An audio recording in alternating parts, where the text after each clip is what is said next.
Game Point Sports. I'm Robbie the Rocket. I'm M. Goodnight. And this is Game Point. No fingerprints. Yay! Yeah, we back in the house again. It's Tough Talk Tuesday. We got a special guest in the house, Brandon Veasley. One of Denver's finest, yeah, the mean. Colorado's finest. What's up, y'all? Mm-hmm. Fired up. You ready for this Tough Talk Tuesdays, man? Yes, sir. Ready to talk this Tough Talk, man? You know, they got tough cats out of Denver, man. So we gonna talk this Tough Talk. You know, one of my helmet. One of the only dudes to do it nationally out here in Colorado. So he's representing for the town all across the country, doing his thing. The Colorado Spillionaires. So hey, we always gotta show him love. Here on the AHRR Network, we'd like you to like, share, comment, repeat, retweet, and do it all again.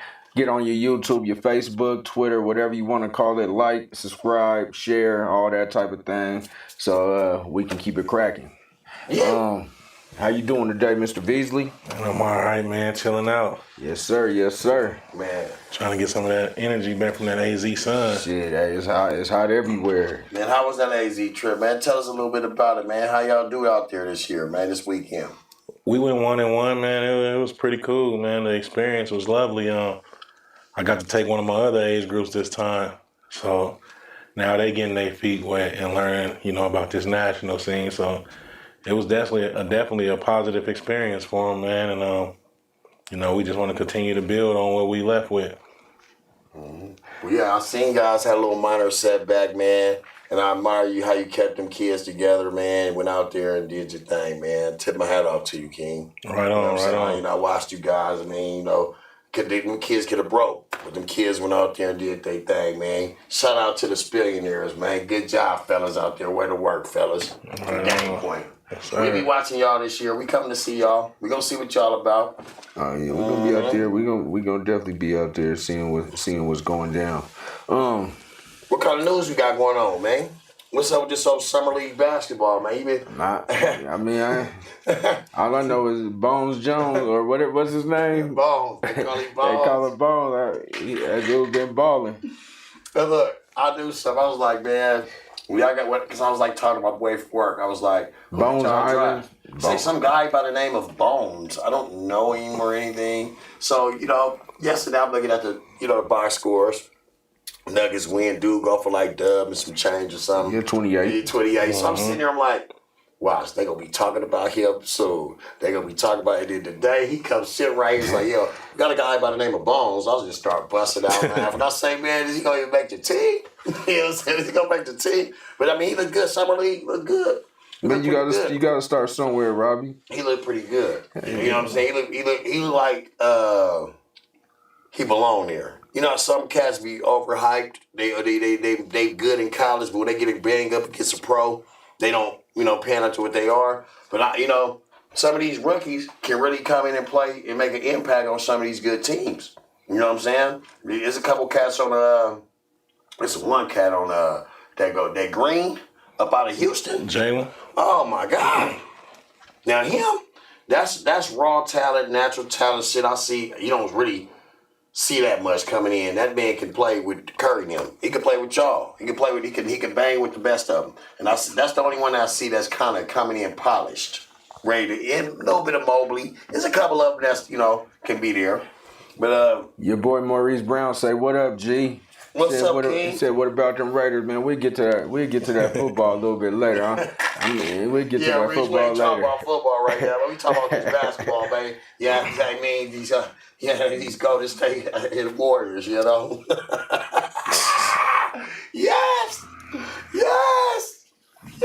You talking about a team that didn't make the playoffs, though, right? Man.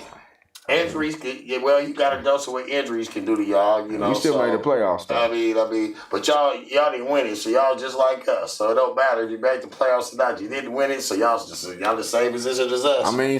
Second best, second is not first. You got these dudes signing extensions. You got your boy Joel Embiid. He signs a 4-year, $196 million extension with Philly. Say you want to retire in Philly. Think Philly ever gonna get one? Not with the roster they got right now. They're gonna have to do a lot of work, man. And I think they gotta make some different type of moves, man, because him and Ben Simmons ain't cutting it right, man. They need a different type of point guard to lead that team and be the Robin to Joel Embiid. Question to you fellas.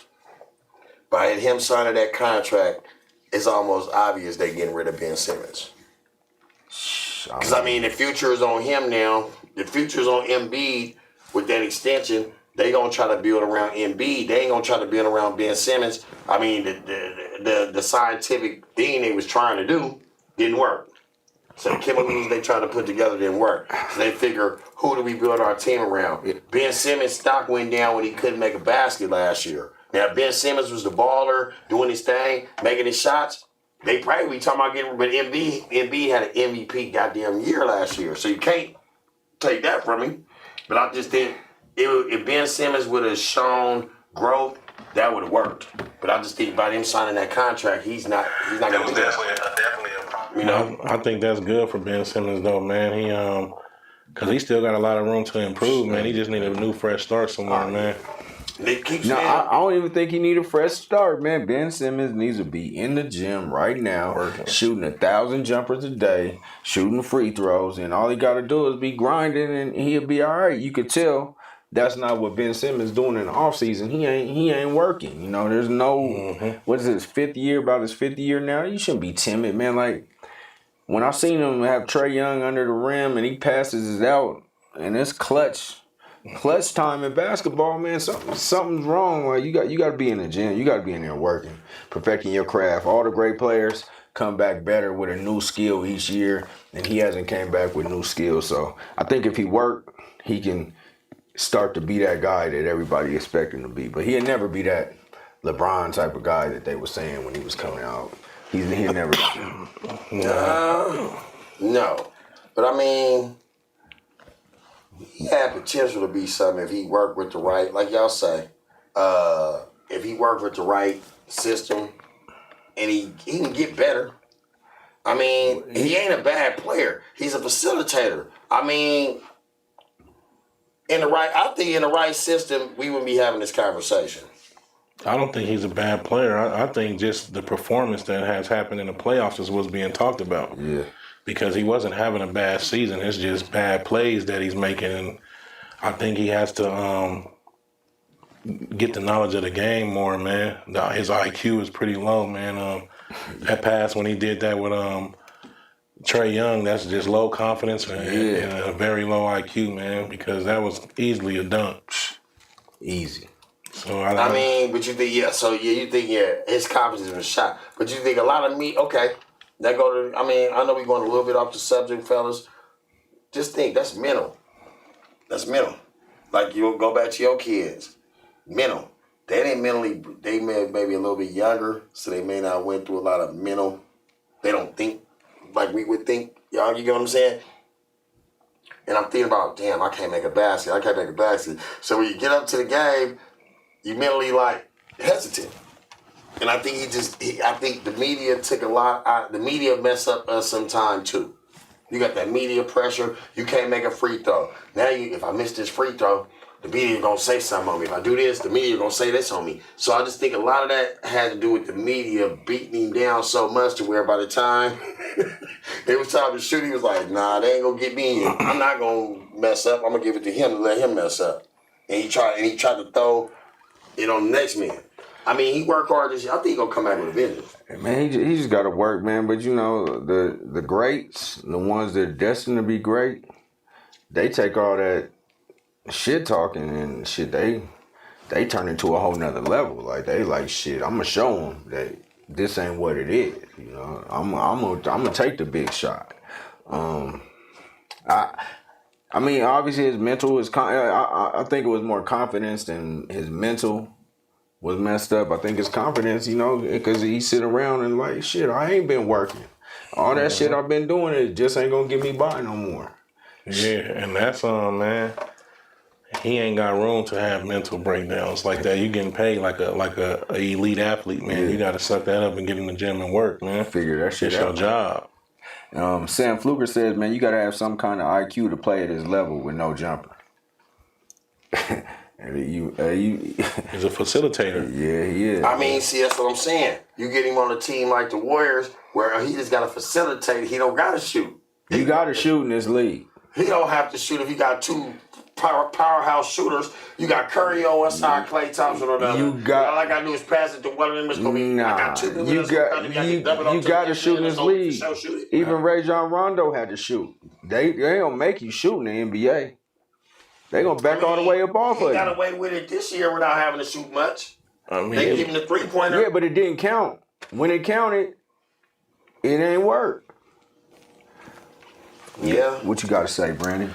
Yeah, man. I mean, yeah, you got to be able to shoot something, man. They gonna leave you and let you do that, man. So you can facilitate and you can still be good, but you gonna have to shoot that rock here and there, man. Robin didn't shoot the rock. Draymond Green don't really shoot the rock. He's a different type of player, though. He's not a point. They're not guard. Hold on. He's not a point guard, though. He's the point guard. We ain't gotta put him at point. Well, that's what they playing. Curry can still be the point. We can put him at the 3, and he still can facilitate as a point guard. But see, if you moving around, but if he's the one bringing that ball up the court all the time, man, and he's facilitating the offense, man, because the ball goes through him damn near 85% of the time. Yeah. Unless Embiid comes up top and then they do that little pick and roll and they run it through him, or he goes down to the box. But other than that, Ben Simmons is facilitating, man. So to make you dangerous, you have to put that ball in the hole. You can't. I mean, are they gonna fall back and drop doubles on Embiid all day long, and I'm gonna make you shoot? We ain't talking about Reese. We're not talking about your Lakers, baby. And we get on the Lakers though. Bob Jones says, "Shit, please." Green shot like a motherfucker. We had Bobby J. No, hold on. No, he talking about when y'all was winning championships. Green. Stop. He put about. He ain't had no cheat. He need to shoot. The nigga was getting triple doubles. He didn't need. Stop. Assists and rebounds. And points. Triple he had about. No. He had a double. But see, he ain't get no triple double. But look at this type of team he's on though. Draymond Green only needed to get 12 to 14 points. The type of team that Ben Simmons is on, man, you got to be that second or third scorer. Tobias Harris is just now getting good with really scoring like that consistently. But as Ben Simmons and Joel Embiid being the top 2 players, man, you got to bring me 17 to a dub every game, man. You don't need automatic. He's going to need about 25 to 30 to help it be. That's the only way they going to win. You know what I'm saying? I mean, play D. He need about 20. 20, because Embiid gonna get you about 25 to 30. Harris is gonna get you at least 20. So I think it's the system that he plays in. Though, if he plays in a different system, it can help his game. But he has to work on that shot, man. It's gonna be his downfall, man. It's gonna be his downfall, man, to getting paid some good money if he don't go work on that shot. Oh yeah, he just took a loss in the checkbook, man. His stock things went down. His stock was up, it went down now. And who gonna take a risk on him to get him? But he got every opportunity to bring it back up, though. Still young, depending on him and his work, because he ain't even 26 yet. He got. I'm telling you, shooting 1,000 jumpers a day, get him right. Sam Fluker says, "Get with a team where he isn't the primary option. It's over." Yeah, well, he's not the primary option there, though. He is if he's taking the ball. He the second option. I mean, he's an option. Embiid don't take the ball if he do. He's touching the ball more than Embiid is. He is touching the ball more than Embiid. So he's an option. He's one of their main options. He is one of their main options. You put him in a system with the Laker. Put him in a system with a Boston. Put him in a system where he don't got to touch the ball all the time. That way, we're going to call him a superstar. But you don't even got to if you just put him on a team that got more consistent scorers, he can do better. But with the team he's with, you have to be that second or third scorer, regardless. When you come into this league, when you hit the playoffs, when it's crunch time, when the rotation goes down to 8 or 9 players, and you're one of these consistent players, these teams are gonna force you to shoot the ball. You're gonna have to shoot the ball eventually. Yeah. You cannot just sit there and pass it off every time. You can't be damn near 7 foot with a 6 foot dude under the rim and passing it out. You at least got to dunk it. Your confidence has to be up at least to dunk it. Like the stuff he was doing didn't make it hard for teams to double Embiid. All you had to do was drop back to the box and let the other dude get behind him because Ben Simmons was not going to shoot the rock. Not going, and you got to get better at them free throws. Like, how you gonna be shooting worse than Shaq? Like, you got to be kidding me. I mean, so then you just foul. So then you just foul him. So then he's not even relevant. A real coach is gonna make him not relevant because they gonna foul him and he can't shoot free throws. what I recommend you doing this time alone, is be working on his free throws. And best believe Doc Rivers ain't playing. He gonna have him shooting them free throws right now. He working on his game. He gonna come back and surprise a lot of us. Maybe we just didn't, you got exposed. Go back to the drawing board and, regroup. I like the kid, man. He got a lot of potential. He got a lot of tools. You know what I'm saying? It just he needs to work harder on his craft. And, you just got exposed for not working hard. You can't be in the NBA going off natural talent. Natural talent it only can get you so far in any sports when you're professional. After a while, you got athletes that's better than you. You got your game get exposed. So he just got exposed. That's it. That goes all the way down to little league. It does. You might start off a beast your first couple years, and then next thing you know, these kids are caught up. New kids are caught up with you, and you ain't good as you used to be. Because you're not working. Facts Over Feelings said the psychology of a child. Elaborate on that for me, man, because I want to know what you're talking about. Are you saying that Ben Simmons has the psychology of a child? I don't know. But what's next on the agenda? We gotta go into that football, man. You want to talk about the rookie quarterbacks? Hey, man, them rookie quarterbacks impressed me. Look, I'm gonna tell y'all this. We have Fields. We're gonna talk about 3 quarterbacks that really show. We got Fields, we got my boy Lawrence, and we got your boy Jones. What's his name about the Patriots? Hey, Mac Jones. Okay, them 3 right there. I'm not gonna the Jets quarterback. I don't give him a chance yet because he on an island. He in the desert, ready to die of thirst. So he ain't got a chance. But them 3 quarterbacks right there.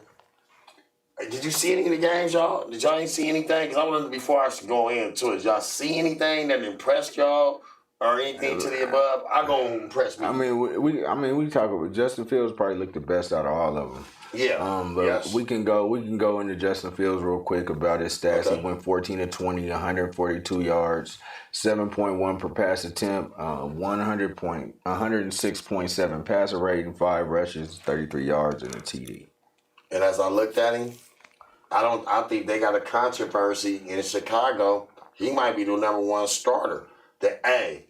For what I've seen out of him and these other 2 quarterbacks that we're gonna talk about when you run their stats, he's a more athletic quarterback I've seen. Now accuracy, he can throw on the run. He got a little zip on his ball. He can learn how to read the defense a little bit better. That's the rookie. That's what rookies learn. But I think he's the most polished one, and I'm very upset that we didn't get him. We had a chance to get him, but we got the other boy. They went from South Dakota State. But he impressed me. This Fields guy. I don't know if you've seen these highlights on him. I got to see a little bit of highlights of Justin Fields. He looked pretty good. I think he's going to be the best at all of them, at all 3 of them for real. I just depending on how if they're gonna rush him into it or not, though, man. He has the potential to be a better starter than both of them right now. But is he in the right system? That's all I wonder. Well, we're gonna see. Chicago ain't had a great quarterback. I never seen one. They have the right pieces around them. Mm-hmm. So I think it can make it work, but is the offensive coordinator going to adjust to his game and kind of pacify the playbook a little bit first for him to get comfortable, or they're going to go right all the way in right away? Justin Fields he's the best of the bunch. Okay. I'm with y'all. He should be a Bronco. I don't know what happened. I don't know what happened, but it's okay. I think he the total package. He gonna be that quarterback that Chicago been looking for the past 50 years. And he's just gonna be the truth. So I think Justin Fields is gonna be the truth. He's always been like neck and neck with Trevor Lawrence. Coming out of high school and all. I think he was actually number 1 coming out of high school. So I just think Broncos passed up as a quarterback of a lifetime. Like I mean, We don't know that. I think that was with that. Go ahead. I was like, we don't know that. Y'all still go ahead and say something because get it over. Don't even start. I'm gonna go on with some Bronco with the lock in the Teddy Bridgewater. But see, we not really on that conversation. But since we went there, I'm gonna say this: y'all that Drew Lock is the dude. I'm telling y'all, man. Let's go on. Let's continue. Let's continue. You're gonna tell me I'm the man. Let's continue. We're gonna talk about Zach.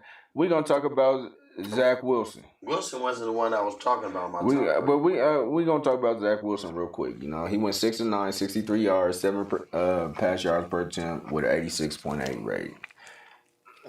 Like you say, Zach Wilson, he's out. He got an uphill battle over there in New York. New York been bad for a while. So I mean, what's your comments? I think it might even have been a bad pick by the Jets to get Zach Wilson. I don't think he's gonna be that guy, a franchise quarterback. I'll say this, and I'll leave it at that. You got my old coach, Robert Saleh, over there. I guess he was the first head Muslim. Congratulations for being the first head Muslim coach. Oh, that's sweet. You know what I'm saying? He's the first ever Muslim coach to ever make it as a head coach. They already had coaches that's Muslim coaches, offensive coordinators, but he's the first head coach. Congratulations, coach. Shouts out to him. We tip our from game point. They gonna go through growing pains, fellas. Rookie coach, rookie quarterback, learning the system, learning the Jets, learning the atmosphere. But New York you don't survive longer than New York if you ain't with it. You know what I mean? The time and table is clicking. If you don't get them athletes within the next 2-3 years, both of these moments gonna be out of there. He ain't gonna be in the NFL. No, I'm with you. And that hurts me to get like good athletes like this. They stay in a system for 2 or 3 years, and then they stock go down. Nobody wanted them after 2 or 3 years because they couldn't do nothing. They were left for dead on a team that didn't have a line to protect them, so they couldn't really show on film. They never grown. They didn't grow. And he's one that was like, I'm just saying, was left for dead. Who? I think this Zach Wilson. We gonna see. I mean, I think he's not gonna make it long. We gonna see. And then your cousin, hey Tebow. The Broncos might want you. Come on, man. Stay on track, man. Stay on track. What does Tebow got to do with rookie quarterback? Yeah, we'll talk about that later. God damn, what are we talking about here? Hey, I'm not, man. We talk about rookie quarterbacks, man. So we gonna talk about. I mean, because I'm not gonna talk about your bum ass team. You know what I'm saying? I'm just ain't gonna bring them up all the time. Trevor Lawrence, the number 1 overall pick. He was labeled number 3 this week. 6 of 9 passing, 71 yards, 7.9 per attempt, 2 sacks, and 90.5 passer rate. Okay. What y'all think about him? What you think about Zach Wilson? And then tell us about what you think about. New York, man, they got another 2-3 years to even look decent, man. They so scrambled around right now. It's horrible. All right. Yeah. So go ahead with Trevor Lawrence. I mean, I think they kind of. He's in a better position, but I think they kind of in the same boat as well, man. Like, I mean, them is some growing. Them is going to have to be some patient with them teams, man. And they ain't getting too many free agent acquisitions, man. So it's going to have to be. I give him 2-3 years too to even. I think Trevor Lawrence. I think Urban Meyer down there. I don't think it's going to work. I don't think Urban Meyer is going to work. Yeah. So I don't think Trevor Lawrence is going to work with Urban Meyer. I mean, why would you talk about Tebow? Why would you even go sign Tebow? He's never been a tight end or anything like that. Like, yeah, he got you a Heisman in Florida, man. Shit, that's where the shit stops. No, I'm gonna tell you this. I got love for you, Urban Meyer, because you take care of your people. You gonna give them a chance. You gonna make sure they make a little bit of money. Right. You gave my boy a chance. You know, he out there coaching with you right now. So you gave Tebow a chance. Tebow got him a few little dollars. He had to be. So he helping all his people that was true to him, that helped him win. He helping them win in life. He's giving people opportunity. And I think Jacksonville was smart about it though. You got a college-minded coach with a college-minded quarterback, first-year quarterback starting. Their relationship can grow and build. But they both coming in. But he's been like in a more pro style offense though. I think he's ready to go. I think he's ready to take the reins. But we'll see. We'll see. I mean, with the Jacksonville with a horrible ass line, I don't see it. I don't think they should throw him in the mix yet. 4 games. I don't think they win 4 games. Jacksonville. Yeah, I don't think they should throw him in the mix yet. He's a valuable piece, man. Minshew didn't prove that he can play in an NFL game. He proved that he can do his thing. Go with that Minshew hunch. And then keep it moving. Hey, I go with Minshew, man. He already had the quote of the year, man. You remember that quote? He said shit. He said he ain't got time for number 2. He said he ain't took a shit in weeks. But as far as not starting, I don't think that Justin Fields should start either right off the bat. I don't think they should. And think they should ease him on in there and let him get to going. Do we got Do we got some signings? Wasn't some NFL signings that they had some good players? Oh, you got Jamal Adams. Well, let's talk about your boy real quick, Trey Lance. Oh. Number 3 overall pick. I was trying to get away from that. I don't know why, man. I was trying to get away from that. 5 of 14, 128 yards, 9.1 per attempt with a TD, 93.7. Hey, his first pass was a touchdown. His first pass was like an 80-yard touchdown. Stuck up the bay. I'm going to say this. If you're hearing us and watching this, you can't be looking one way when you playing quarterback. Because they run schemes. Them offensive defensive coordinators run scheme. That safety and strong safety is waiting in the custody because he like to telegraph his pass. Like you already know where he's going. He ain't played in 2 years, Robbie. But a quarterback must be looking both ways. He ain't played. Check down on going through his progressions. This motherfucker don't even know. It's like these quarterbacks, these young quarterbacks, watch them in these next 2 games. The younger quarterbacks get up to the line. It ain't college. They already know who they going to. So it's like, in your mind, okay, he running the slant. I'm throwing the slant, not just because that's who he going to. He already got a program. He didn't learn that time ago. I watch quarterbacks. I watch defenses and quarterbacks. And see how the quarterback read the defense.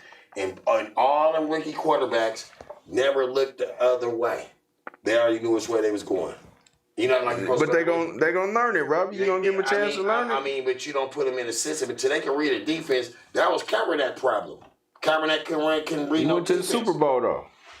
He could, he went to the Super Bowl with an offense that nobody could stop at that particular that read option, that lead option. Nobody had an answer for it when people was running it. And then the next year, the defensive coordinators knew how to stop it. The next year. You know what I'm saying? That lead read option. Y'all know what I'm talking about. Man, let's talk about that read option. Let's talk about Mac Jones since you hating on all rookie quarterbacks because they haven't had learned how to read defenses yet. Mac Jones looked pretty good. Now he looked like a typical Tom Brady Patriot quarterback. He looked like a Patriot. So I think he gonna have a lot of success. He got the great coaching staff. McDaniels is a hell of a coordinator. Belichick is a hell of a coach. I think he in the best situation, coach, in personnel-wise, look-wise, everything. He has the best ball than everybody, the Patriots quarterback. I think so. Coming out of Alabama with a Hall of Fame coach, I'm thinking he has the best action. Cam Newton will not be starting. They signed him for a year for $3 million. That's pennies to them. Patriots. What you got? I think he's in the right system, man. But he just gonna have to show me, man. Alabama don't fare too well with QBs, man, in the league, so I gotta see it. And the team they got, I wouldn't rush him in there as well either. No. Yeah, I think this is the year to be patient with your rookie quarterbacks, man. With Alabama, you got an all-star at every single position. You're gonna look good. Let's see what he's gonna look like. Well, that's the pros. Them all pros.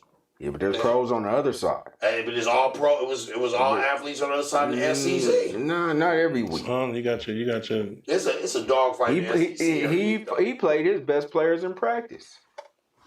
So he was practicing to get prepared for the NFL because the best NFL prospects that was around. At least 10 people on the Bama team go to the league. I'm with you though. I'm with you. You with me on that one? Okay. All right, no fingerprints then. No fingerprints. I'm gonna let you go ahead. I'm gonna tell you win, man.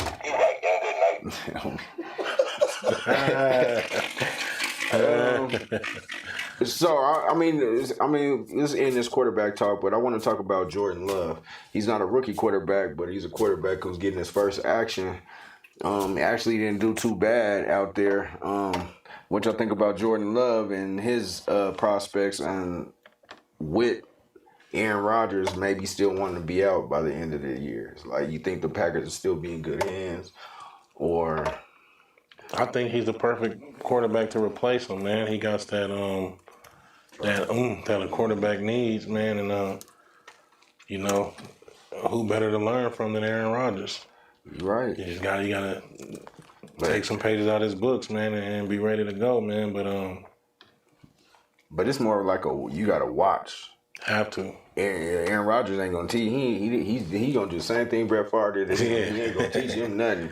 And shit, you just can't walk out and do what the hell Aaron Rodgers do. Mm-hmm. You know, that dude's arm talent is impeccable. That's what I think, though. Like, it's gonna be more of the mental game, learning how he conducts himself on the field and stuff. Because, like you said, A-Rod ain't gonna help you. No, they cold in the league. When you did it, when they drafted you. I think he might give me a little smell of his balls one time. Just say, here, man, we're gonna help you out, man. What, you gonna get a nigga's jock strap? Give him his jock strap here, man. I mean, You don't have to. You gotta pass the torch down one day, man. You can't be a hater. Joe Montana did it to Steve Young. Hey, but Brett Favre didn't do it to him. Favre in a way, kind of gave me a little game. Favre was bitter when he got. They didn't like each other. Yeah, but Favre was bitter when he had to go to the Vikings. He was bitter. They had that, but I don't think there's no love lost with them in Green Bay, him and Favre. I don't think they meant that little situation. They ain't kicking it. You know what I'm saying? So, it is what it is, man. They ain't kicking it. You don't think so? Hell no. Man, you know it is Tough Talk Tuesday, man. You know that. Y'all don't like to talk. You don't like to talk tough on Tough Talk Tuesdays, man. I know. We got our boy V's. We talking that Tough Talk Tuesday, man. We politicking, man. Yeah. Talking that yin yang, man. Lend you in on it, you know what I mean? We're gonna talk some Tough Talk Tuesday. Shit, we just gonna get right into it. With you, first of all, what's the name of your league? I know you got Sports Illustrated. Let us know the name of your league, the difference in your league, and what your league is going to bring to the state of Colorado, and how you plan on growing this league. So it's called the Rocky Mountain Youth Independent Conference. And it's an independent conference that gives the teams freedom that they should have. And it's all about expanding.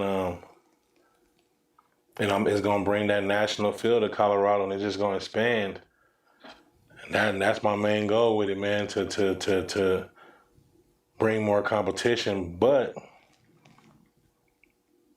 I'm going to say that to say this. It's a lot of stuff in the works, man, that a lot of people don't know, that because it was never going to be a league. It was only going to be a conference. I've always started it to be a conference. I never want it to be my own league, just the things that came around, and teams from up north and down south, wanted to join that couldn't make it every week, wanted to join. So, I did that to expand, but my guys is my guys, man. Brothers fight sometimes. We have our differences, man, but they're my dudes, man, and just watch out, man. That's all I gotta say, man. Cause I'm been seeing some pictures, man. Yeah, just watch out, man. We gonna make the city proud, man. I've been seeing some pictures, man. I've been wondering what's going on behind the scenes, but we gonna see. Yeah, man. It's definitely we here to stay. The conference here to stay. Rocky Mountain Youth is gonna be here to stay, man. But united we stand, man. And so you're a person, or let's say an organization, that COVID kind of forced change and opened up more things for you. Like, can you explain? Can you explain it? Like how it started off bad and ended up like opening up new things for you. Well, it started off with me just trying to figure out how to turn a negative into a positive, and I understood that these kids weren't going to school. I understood that these kids weren't getting out to go play with their friends. And I understood, just on the politics side, that man, the mental health was going to go all the way up. And if I can have an outlet to help these kids do that, then I'm going to do whatever I can. And when I seen the certain things that we can still do during COVID, I was like, I got to have it. And when it started, I got to politic with my homies out in Cali. Shout out Keefe, shout out Mike. And, they shut down Cali, so they had to go around. So, them coming to travel and stuff, it just gave me more game, and we chopping it and opened up my, my mind on bigger things than Colorado and how things just ran the other way. And I'm like, man, well, if I can learn all this and bring it to Colorado, man, it's only going to expand, because if you think about it, man, we got the twos and fews, man. It ain't never a bunch, but we have it there, but we're a flyover state. So if I was thinking, man, if I get these kids the competition to fight against the top kids in the nation while they're young, while they're growing, they're going to learn what they got to fight for and who they're going up against and fighting for scholarships down the line. So, it was basically, just having the thought process of that to turn it into a positive. Now, when is the schedule coming out? Did you win your first game local? I just got a message, so I gotta do a couple of little politicking with some people, man. We're supposed to have our first official local game August 26th against the Broomfield Blitz under the lights. Okay. Other than that, though, we going to regular league play probably on September 4th. So that'll be regular league play. Like I said, we politicking with a couple other people and stuff, trying to figure out the logistics of things and see how, we can do some things, and then, we'll release that after that. You know what y'all should do? A Monday night live. Out a conference game, play under the lights, Monday night live. So say y'all playing Broomfield under the lights, the Colorado Springs under the lights. Like it'd be a local team here, play against another team out of Colorado under the lights. You don't necessarily got to be your particular team every week. Yeah. It'd be like a Monday night game of the week. And we all go out there and film it. And it'll bring more. I like that idea, but it might have to be Tuesday, because I ain't missing no Monday night game. Oh, yeah. I mean, sacrifice. You got to sacrifice. I'm already sacrificing my Sundays and Saturdays, man. Yeah, because the Monday night under the Monday night light. I mean, you don't got to do it every Monday night. You do like a game of the week here and there once in a while.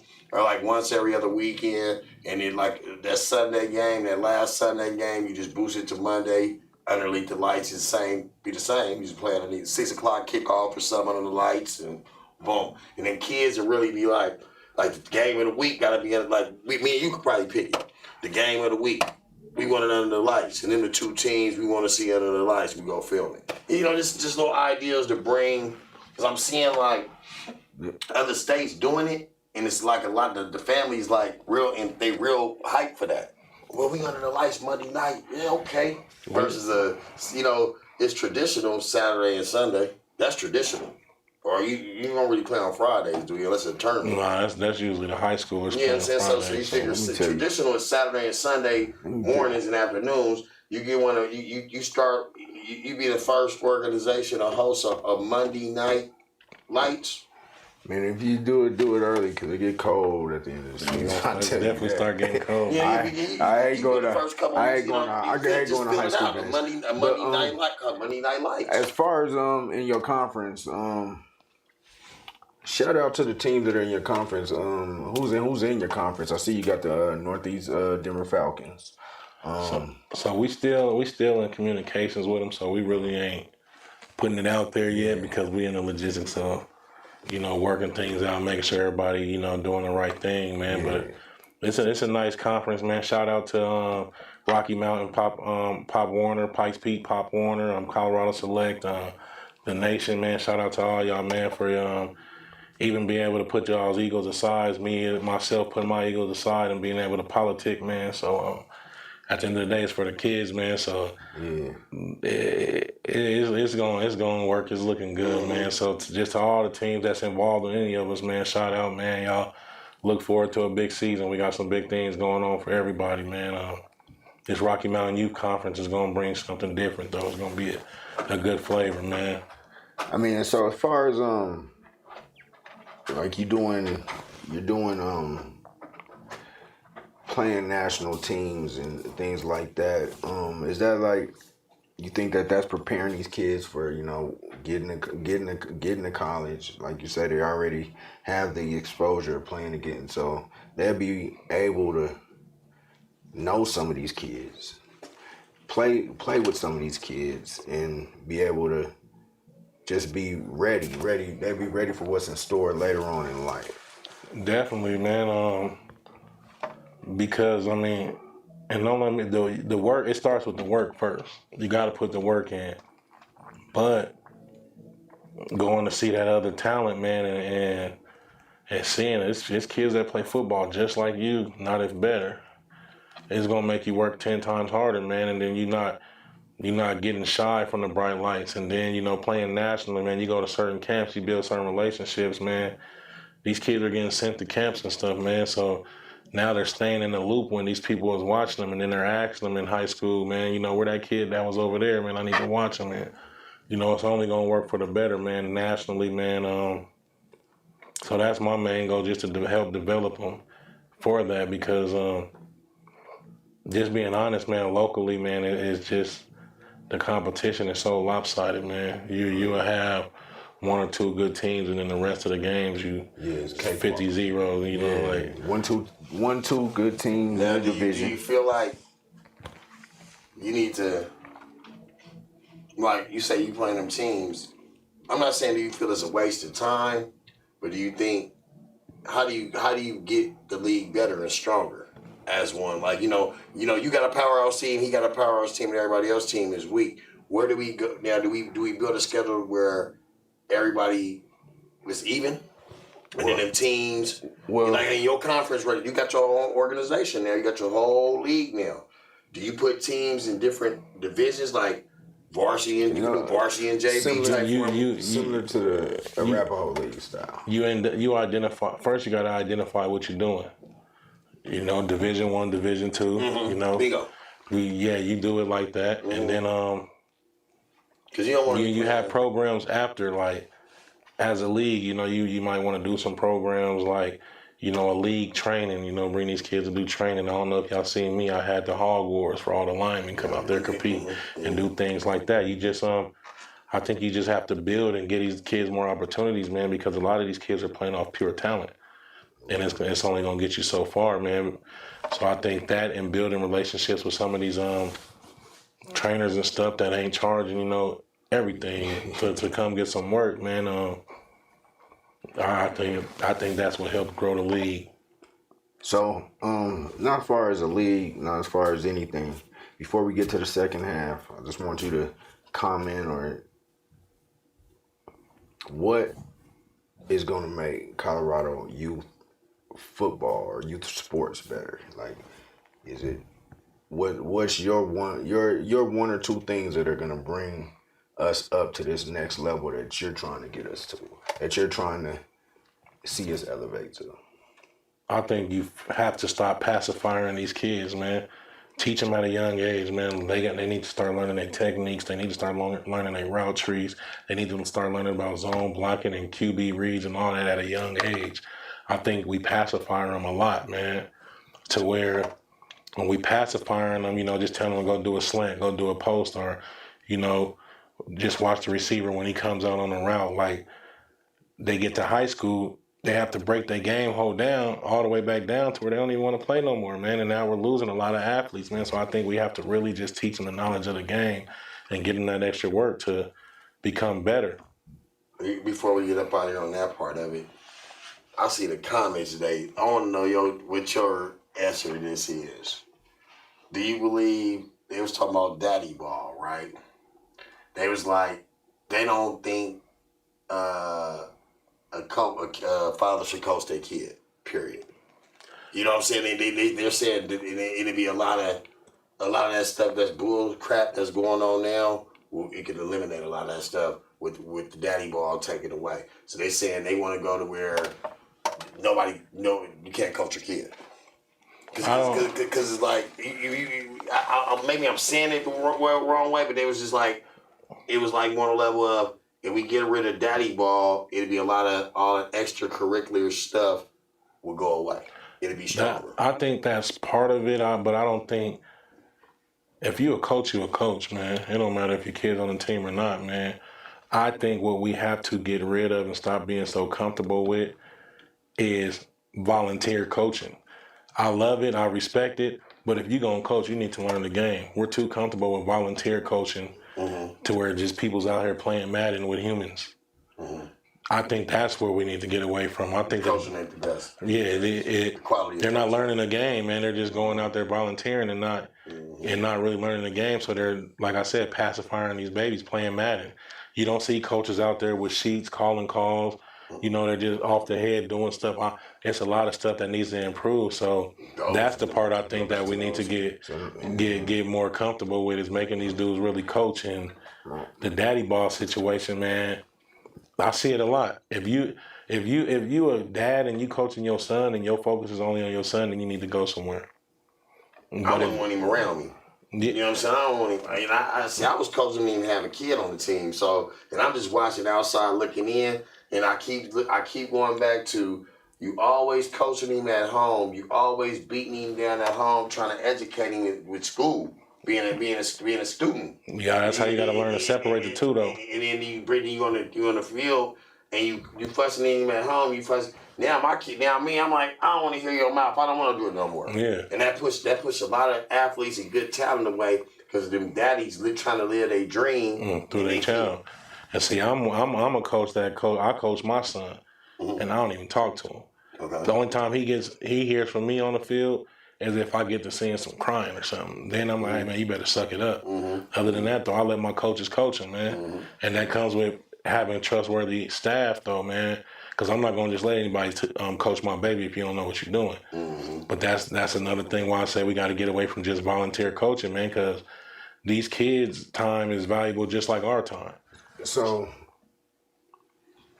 what do you think there should be prerequisites in coaching, or you should have to go through so many type of camps or clinics? So how do you get rid of the volunteer coaching? You gotta have a resume. Start building, you know, because a lot of volunteer coaches start with no coaching background, but man, you can learn. So I'm not saying you can't have no type of.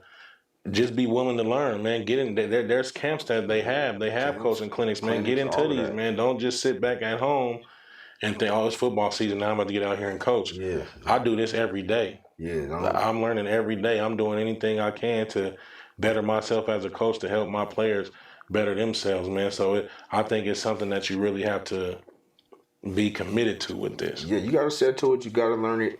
Brandon Veasley says no more making plays up in the dirt. We about to get in the second half. We got a facts over feelings tough talk Tuesday. He gonna check in and chime in here pretty soon. But like here we always say on the AHRR Network, like, comment, share, repeat, tweet, do all that shit. And second half's coming.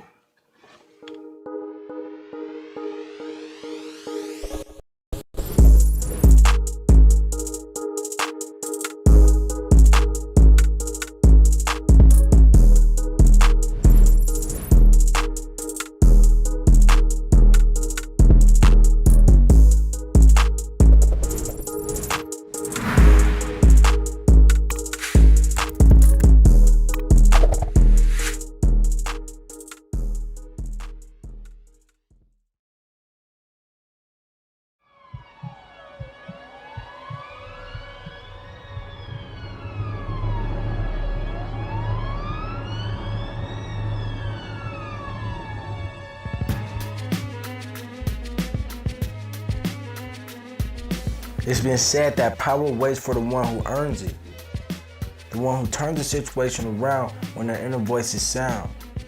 How will you earn your power? With words, or with silence and in life, or in death and violence? Then how will you use it? Will you confuse it and think anger is the only way to belong? Or will you abuse it and let pain make you forget right from wrong? Will that make you feel strong? Do you have the power to turn the situation around at the sound of your inner voice? You can pick up the sticks or you can grab a stick. How will you handle that choice? How do you want your story to end? Are these really your friends? Will this be fun?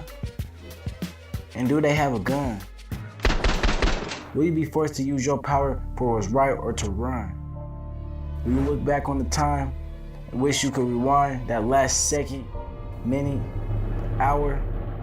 Make the choice to listen to your inner voice. How will you earn your power?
my brother.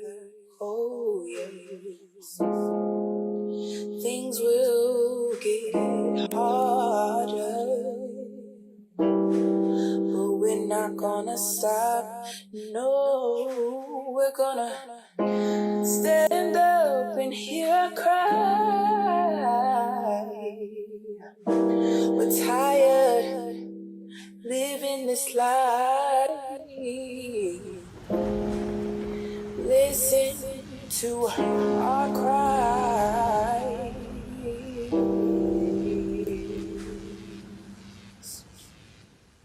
We'll be the light.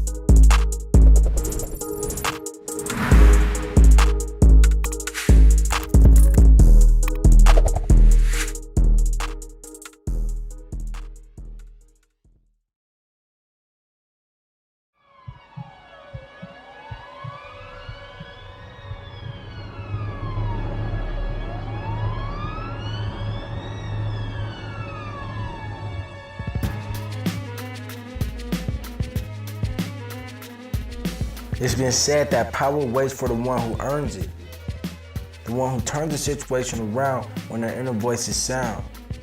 How will you earn your power? With words, or with silence and in life, or in death and violence? Then how will you use it? Will you confuse it and think anger is the only way to belong? Or you abuse it and let pain make you forget right from wrong? Will that make you feel strong? Do you have the power to turn the situation around at the sound of your inner voice? You can pick up the sticks or you can grab the stick. How will you handle that choice? How do you want your story to end? Are these really your friends? Will this be fun? And do they have a gun? Will you be forced to use your power for what's right or to run? Will you look back on the time and wish you could rewind that last second, minute, hour? Make the choice to listen to your inner voice. How will you earn your power?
Welcome back to the second half of Game Point. I'm him. Good night. Robbie the Rockets. No fingerprints. This Game Point. We got Brandon Veasley, special guest in the house, and we also got via Zoom. We got Facts Over Feelings, is what he likes to be called. How you doing today, brother? How my brother's doing out there today? Man, all power to the people, man. One love, man. Shit, we gonna get right into it, man. I heard what you was. You commented earlier about the psychology of a child, and then I was like, "What we talking about?" What were we talking about at the time? whatever. Ben Simmons. Ben Simmons. But no, you told me that's what we want to talk about today. So let's dig a little deeper on what you talk. First of all, how you doing today? Thanks for coming in. You too, Brandon. Thanks for coming in. But second of all, how you doing today, man? I'm doing great, and you brothers. I checked out the brother doing a good job on starting out his own league out there. You know what I mean? Salute to you. You know, the troubles and the tribulations that you had to go through before I could see you. You didn't say too much, but I seen everything that you got to go through. You didn't have to say too much. You know, we see it. Salute, man. But to what the mind. You know, when I'm here, it's all about the mind. So we're going to get into these children right now because it's school time, right? We got school, we got COVID, we have different bullying tactics that will be going on right now. We have morals that wasn't taught at home that these parents are going to have, these teachers now have to be subject to, and what have been going on. That's the whole outlook of right now, from coaching on the psychology of these children that's coming up right now. You can see there's a lot of killing going on. It's a lot of separation in the home. So what are we looking out for these children? Are we digging in their minds, seeing what they going through? Are we just worried about just going back outside and going to work? Me personally, I never got to stop working, but we definitely got to dig deeper in what these kids are going through, because they're going through an unprecedented time right now with unprecedented issues and things going on. Like Brandon said, they've been locked down. Now they're coming out, man. Even coming out is different. I got a young child, and he's just going through almost. I mean, he's learning how to re-socialize again and things. Exactly. He wasn't even really. He's like, man, I don't even really want to go to school. But today he went to school, and he was like, shit, I'm glad I went to school. I'm like, shit, I'm glad you did too, because it's about the socialization and getting out there and being able to interact with people is one thing in my eyes. I mean, what y'all think? Yeah, I think. Go ahead, B. I mean, I stated this when COVID first happened and we got shut down, that everybody's gonna have to pay extra attention to these children, because it's different times for them, just like it is for us. But they don't understand it. Not going to play with their friends, not being able to go to the park, having to wear masks. So that alone was going to cause some type of mental error with them. Exactly. Depression. So, you know, it's going to be different, man. And I think we still just have to pay, you know, close attention to them and work slowly with them to have them gravitate back to normalcy. Yeah, true. And a lot of that too, avenues in them right now, they didn't have, you know, different areas didn't go to school, but different areas did. It took away a lot of their social talking and mental. Now, you remember when we go back to mental health, y'all, it all boils back to they mental. These kids is getting peer pressured. They going to school. He may not have the proper clothes that the next man got. Right. And laughing at him in school. Or like, and I got a fear of my kid, my little daughter suck her hand. Now, when she told the kid, you don't know how a kid would take that. Exactly. And us as parents, we got to be able to talk to our kids to make sure they mental state is right. They've been locked down for a long time.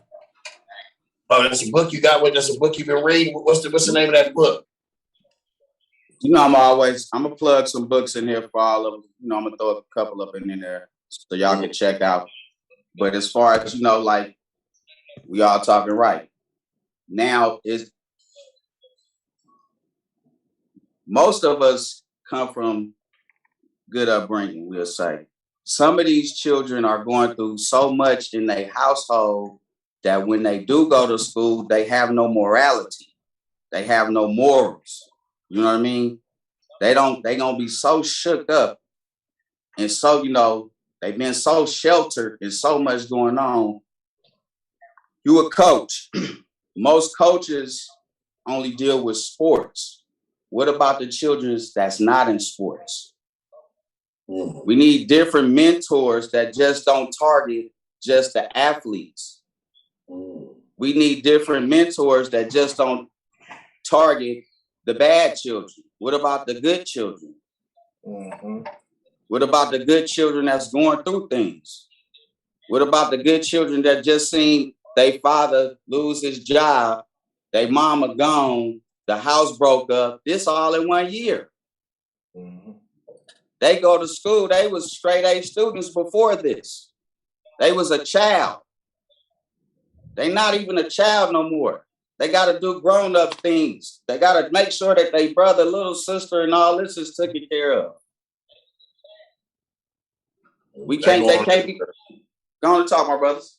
No, I said that going everywhere, and that's mainly in the inner city. Them broken homes, them broken families, and the home was already broken. This made it worse. You get what I'm saying in terms of your mom and daddy ain't together now. Now your mama lose her job. She can't afford to pay the lights. Now the lights off.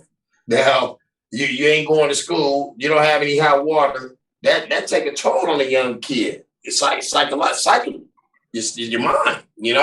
I think us as adults, regardless of what's going on in our lives, or you might break up or you're not together anymore, we have to learn to be better parents and show better commitment to our children, regardless of what we're going through, as we call it, adult life. Because you always, being a child is still something that should be held very sacred.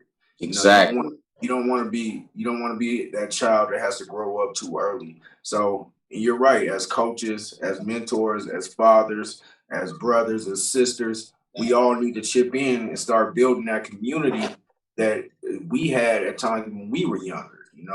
I don't know what happened, and I don't know what happened. And we know what happened. We know what happened. I mean, it's just like, okay, we know what happened. I mean, I do know what happened, but I'm saying, as far as like, and I brought it up to Robbie on another show, but it's like, as far as, say, first cousins. When I was coming up, my first cousins were kind of like my brothers and stuff. Exactly. Like, nowadays, you don't have a lot of first cousins that like have that type of like relationship. You do have some, but there's a lot of them that don't have that relationship. And I think all that all that is in the psychology of a child, because that creates that support system that we need. That's close. That's the same bloodline of mine.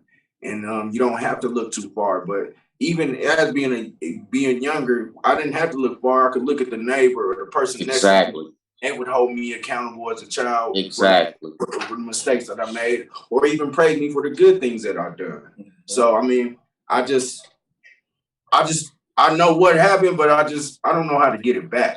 I think it kind of starts with changing the narrative, though, man, because the narrative in the inner city, man, is, you play sports or you do music. We have to start making it okay with doing these other things and praise them like we praise music and sports, man. And it's I see it coming along, man. Shout out to my guy Alan Webb, man. We got something called Life Besides Sports.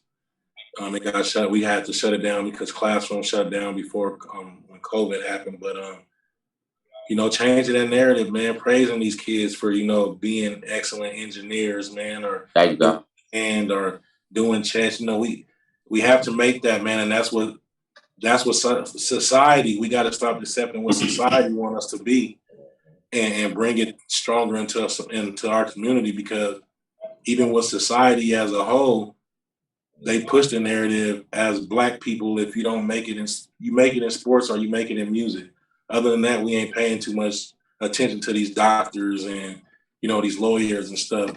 But so we have to just start praising them more as a community, man, and stop letting these people control the narrative of what we got to do. Saying it right. You're saying it right. I'm just thinking it all come back to political. It all come back to your peers. It come back to your upbringing. It come back to people you're around. You surround your kids around too. A lot of that got to do, you don't want to shelter your kids. Like I grew up in the ghetto. You already know that. We grew up in a place that you might not want to raise a kid. Now, right now, you might not want to raise your kid for sure. But I'm saying when we was coming up, we was all together. We was all positive. Now you don't see kids are not all positive that our kids be around. So we get the negative part of it too. You get what I'm saying? That's what we got to figure out as parents. We got to watch our kids. Sometimes we just let our kids go. We got a couple of comments. But I mean, before I get your comments real quick, but as you were saying, like, you know, grew up in the ghetto and grew up, but like, shit, we didn't know no better, man. We love that type. We love that life, man. We love that life. We still was able to. You still can strive and get up out of that. We got to learn to stop looking down on each other because I got this, you don't have that. I think that's the one thing that gets to us real quick. But I'm gonna get to these comments. Chris Diggins says too many people teach to avoid the problem and not deal with the problem. There you go. And he says change. There you go. Problems to family. And then he also says being a trade worker is okay. Which let me touch bases on what he just said. And he said it right. And the last thing he said, the trade workers. Okay. It's a lot of black males older that's dying with their skills and not passing them on to the youth. You have iron workers, you have engineers, you have bridge fitters, you have all these type of, you know, in these job fields. And some of these older males offspring is either in different fields or in different things. So you're just gonna die with your trade. You're gonna die and let these children, and this is what I mean. And this is a cold thing because this so cold right here, and it just let us know how dumbed down we are. The first thing they do when they want to conquer something is they take your language away from you, so you can't talk. So look at this, and what I mean by this, our children don't even know how to sign language anymore. You're talking to a device. You type into a device. So if times change and all this shut down, how are you gonna be able to write to somebody? And they took something basic that we just so smart now. We dumb. We so smart now. We dumbing ourselves down. We're dumbing our children down. And then on touch bases on brother. With the football league, you know, like I said, there's some kids, you know, that don't deal. You got nerds. Y'all need to start getting a thing where y'all teaching these nerds, the children, black children, to learn how to coach, learn how to write plays, learn how they don't always have to be the damn athlete. Y'all can have a whole different formation of where you got a whole nother 30 other kids that's learning how to be coaches. We always talk that, oh, it ain't no black coaches, it ain't no, well, who is teaching them? Yeah. Hey, facts. Hey, and I'm definitely with you on that. And as far as the trade workers, man, watch out. About to be coming soon. You got Tradesmen, that's my clothing brand, but Tradesmen is going to be my nonprofit where we teach young men, women, and young men and women, you know, trades. You know, myself, I'm a sprinkler fitter. I do fire sprinklers. I got people that are black electricians, black HVAC guys, black plumbers, and we all gonna come together and start putting it together for these young people out here, these young black men or young men, period, and young women, period. But we definitely want to focus on the ones in our community and women, because there's not a lot of women in the trades, so that's gonna be my focus, and that's coming soon. And shouts out to Chris Diggins, because that's what I'm gonna be doing too. To touch bases on what you was just saying about the dumbing down, because, you know, typing into a machine and stuff like that, I think a lot of people have to start acknowledging the silent war, man, that evolution of social media, because everybody's getting sucked into it so much that we be on Facebook and stuff while our kids and stuff is on their phones or tablets on TikTok and all that, man. So we have to identify that silent war that's taking us away from them things, to when you say go read a book or go write this, they can't even sit down for 5 minutes and do it because they're so locked into this.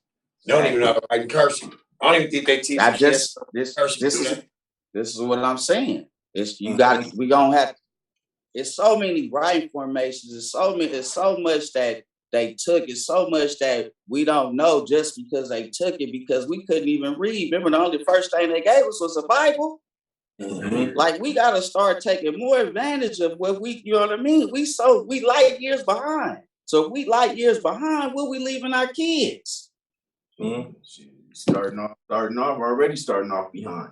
And you know, it's certain things is going on. You know, also like these kids nowadays can go to a library and pick out a book by the Dewey Decimal System. You know, that's something, that's another lost art. There's a lot of lost arts, because you should be able to go to a library and look at the numbers and figure it out. You know, exactly. They don't do that anymore. It's like, and you're right, it is a lost art. They're taking that away from us, and we do got to get better, and we do got to get better and stay better. I got some more comments real quick. He said, "Black and brown, say it loud, because the hate is louder than us." And he said the first 65 days of slavery was to dismantle and assimilation. That's Chris Dickens. You guys agree with that point? That's deep. Now, that's deep. When you think about that, that's deep. See, because you got to think. We can't go on. Now we going a little bit away from it. Now you get into religion, you get into stuff, bringing us coming the first people here and the first people there. You know, it's on your beliefs. Not to an extent, Robbie. What he touching bases on is, how do you take everything from a people and then you rebirth these people with a different belief system? So in these 65 days, what he's saying by the dismantle is, you taking children from their parents, you taking women from their husbands, and you placing them in different plantations in this new world where they don't speak this language. So now you have these people over here that's with the French. Then you have these people over here that's with the British.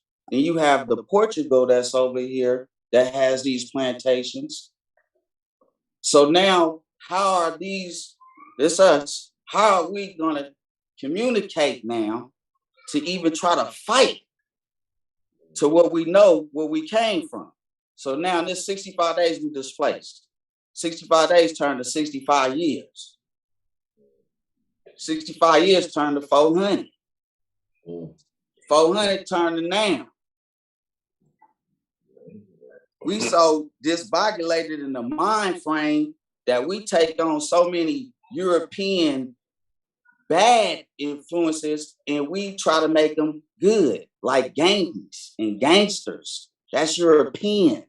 Them, all the criminal laws was for them, was for the Irish, for the, the British. They knew about these people. They call them white trash, vagabonds. These names, they crackers. These names didn't come from us. These names came from the elite Europeans that was talking about their own kind. The laws that was for us, because you got to remember, we came in slavery with the laws. We know how to build. We know how to do everything. They can't do that. That's out of slavery. We got to make these black law codes. Oh, they can't own this. They can't have that. They can't. It wasn't the criminal law stuff for us. That is foreign to us. We together. We this. You got to think about the child, man. We come from this. Just like he was saying, like everybody was saying. So, sometimes it being bred to where the village will raise a child, and you see it, we had the errors and stuff. And then we have this placement because of what the CIA and the government and what they did and how they brought this to us. And then now we here today. And we have people like us that's thinkers, and what we gonna do? You have to do it in your own type of cause. You gotta make your things, because sometimes when you try to join groups, that group stuff ain't gonna work because you bigger than a group. So a group will hold you down. You know what I mean? It's not like, I gotta be the biggest thing, or I gotta be thinking. No, I don't want to be around people that I'm smarter than, but at the same time, I'm not a yes man. Yeah, for sure, man. What I don't get, y'all, I don't understand how a Muslim could come in our country and get a gas station or something, but us black folks been here all our life. We can't even get a piece of land. I just talked. It's still to this day. It's called black law codes. No matter what, you have foreigners that come in here and get grants and everything, but you could be here right now and you can't sign and try to get a grant. You could write for proposals and things of that nature, but for you to get a grant or any of that thing, you have to go to their European school and then be in debt to them to learn something that, what is it? What are you learning? When you could be self-taught, we know we have to go. I know a lot of people with degrees that ain't doing no better than none of us right now. So what did that degree really get you? Some of these people get the degrees and then they get Europeanized and forget where they even come from. And then once they go down to see, and then they try to come back to the community with this mindset, and it ain't gonna get you nowhere because you've been gone for 20-some years. And then we got a whole different process that's going on around this whole globe in the deprived communities. You got another comment right on Chris for commenting, man. The Black Conscious Convo is what he has his podcast. Classism, the hierarchy of a king, queen, lord, us. Hey, y'all done got a little deeper than me. Y'all went a little deeper. Y'all went deeper than me.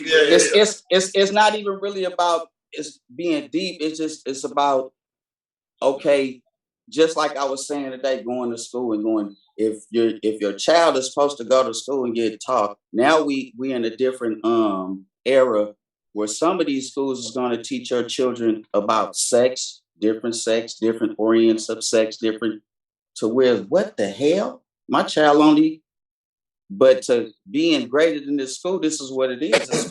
This is what these, same thing Robbie was talking about, this politics and politicians, you know what I mean?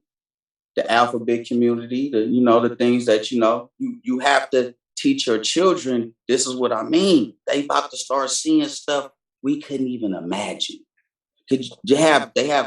Some of these states already in cities with the gentrified bathrooms. Mm-hmm. You got to think about, like, what do you know? You got COVID. You got these kids. Oh, they got the Louis Vuitton ones. Oh, you just got a regular mask. You got to think about what's going to go on. It's more to what's going on, and don't just the whole thing. Stop thinking about what we got going on and start thinking about what the children got going on. Hey, facts. We got a couple more minutes, man, before we got this next show to come on. So I'm gonna let you end it out, man. Say what you want to say, air it out, man. Finish the show, and always, thanks for coming on. We appreciate it. Love the knowledge, love the talk, man. So go ahead and do your thing, man. Man, love you, brothers. Another one. I always say some books for us. You gotta say this Moral one. Classroom, Moral Children. Yeah. Moral Classroom, Moral Children. The other one was the handwriting language, or the other one, yeah. Psychology of the child. The language of hands. Yep. And then the psychology of a child. Just some books, to get more, in tune to which we as Black people, we don't sit down on no couch and let nobody talk to us. We never have. Most of us never will. We talk at the barbershop. We talk among brothers and sisters like that. We talk at the beauty salon, but nobody is really understanding what we going through. So we don't even understand what we going through to a certain extent. So what do you think these children growing up? There's so many facades. I say perception is an illusion because it is. What is perception to you? Is it an illusion? Is it a reality? Is it what state of mind are we leaving these children in once we gone? Because, COVID can scare, you could be here today, gone tomorrow. And the way the news tell everybody. Mm-hmm. Your child can catch it here today, gone, you know what I mean? What are we leaving behind? What blueprint are we taking from the past? We all, like I said, we always tend to the athletes, to the bad children. What about the good ones? What about the educated ones?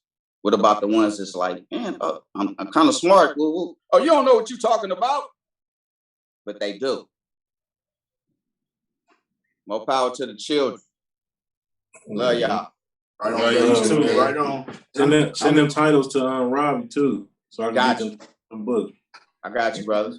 Got one last comment before we get up out of here. Like we say, man, thanks for coming in. We appreciate you, Beasley. Thanks for coming in. We appreciate you also. Always, man. He said there's a lot of lies from the LGBT is not saying, and it's the children you need to worry about. So, yeah. I'm reading like I can't read, but Yeah, it's just about right. But I don't know. It's- But To each his own. That's why Yeah. you teach at home. yeah, To for each sure. his own. That's why you teach at home. Exactly. So if to each his own, so if you're teaching at home, your child already gonna be aware once they go outside of the household. Sure. Like how we was laced. Don't catch them off. They ain't gonna catch them off guard if they already. There we go. Stay ready. If you stay ready, you ain't gotta get ready. There you go. Y'all have a great day. You too. Man, all power to the people, brother. You already know it. All right, shoot. Hey, Brandon, what you got to say before we get up out of here, man? Like, what's your ending word, man? What's your ending thing before we get up out of here? Yeah. I see you kind of ain't saying some stuff, but you ain't saying some stuff about what's to be going on. But I ain't gonna put the pressure on you, man. Nah, man. We got a lot of stuff going on, man. It's gonna be great for everybody, man. We're gonna keep on pushing, doing stuff for these boys, man. But remember, man, sports is just a small part of this, man. It's just a small part, man. It's a lot more life to this than sports, man. And that's what's making us come together at the end, man, and try to figure these things out for these babies, man, because they want to see us apart. And we got to understand that being apart, man, is only gonna make us weaker. So, we trying to do things together to show that it's strength in numbers, man, and to show that we ain't gonna fail no matter what. Is how many people want us to fail, man, and just touch bases on what my guy was saying, man. Just we teaching at home, man, and start get these kids to reading, man, about the origin of us folks, man. As black people, man. Start teaching them what they ain't teaching them in school so they understand what's going on, man, and know what's going on, man, because you ain't gonna be able to understand yourself if you don't know where we all started at, you feel me? Definitely. So it comes with that first, man. Other than that, man, I thank y'all for letting me back on here, man. Shit, man. It's been a while. It's Man. been a minute, man. We gonna keep you right. You always welcome on the show. I mean, and touch bases off to what you were just saying. It is more than sports. And here in Colorado, we got a small black community, and we got to figure out a way to come together and create it bigger, so we can teach these kids all different. Everybody has a different talent that they can pass on. So we all got to come together so we can all start teaching these kids these different talents so they can be successful and things like that. But what you got? I mean, I want to thank y'all for watching us, man. Tough Talk Tuesdays. We're going to be back on our Fridays with that Fired Up Fridays, man. This was a great show, man. We got a lot of knowledge going. I even opened up my eyes on some stuff that I need to work on, too, as a man. Because you know what? Us as men, you don't know what I'm going through today. I don't know what you're going through today. I don't know, but we need each other to come around the table and talk about certain things. It can help me out. I can help you out. Just something small. Something can bother me. That's where it go back to us as men. He's saying we don't sit down and talk. Yeah. And open up. We want to be big and macho and big in this and big in that when, don't be ashamed to cry. You know what I'm saying? I mean, just because you cry don't mean you ain't no man. That's just healing. That's letting your feelings out. And that's what we need to start doing as men. That's what we all need to start doing, coming around. When we feeling some type of way, come around the table, let me vent with you. You might can help me. You know what I'm saying? That's what we need to do in the communities too, as black men, black people. Don't be too prideful to talk to people. Don't be too prideful. Be better at protecting each other. You know what I'm saying? That's what we gotta do. We gotta be better at protecting each other. That's our problem. We too prideful and too ashamed to tell what we are hurt. So I mean, we just ended, man. We uplift and let's stop competing. My man Brandon Veasley, you always coming through with some books, some titles, and everything. We got some titles from my man Facts Over Feelings. One thing over everything: read, learn, acquire much knowledge as possible. Pass it on. Don't hold it to yourself. But this is Game Point, where it's not only sports. We talk tough on Tuesdays. Like, share, comment, repeat, tweet, and do it all again. We out. Yeah.